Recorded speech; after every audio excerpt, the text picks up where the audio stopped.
Здравствуйте, меня зовут Клычевская Екатерина. Сегодня я хотела рассказать вам о первичном средстве пожаротушения – огнетушителе.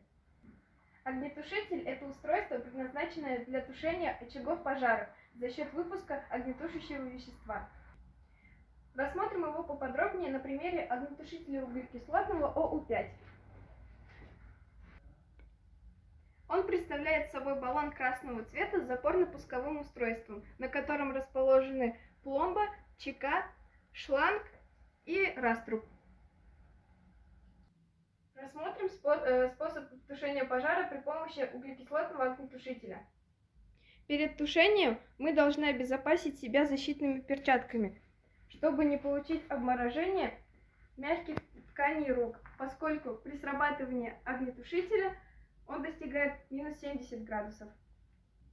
Мы берем огнетушитель в руки, срываем пломбу, вытаскиваем чеку, направляем раструб и нажимаем запорно-пусковое устройство.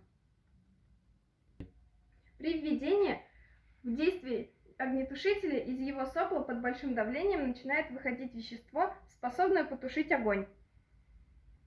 Таким веществом может быть пена, вода, какое-либо химическое соединение в виде порошка, а также диоксид углерода, азот и другие химические инертные газы.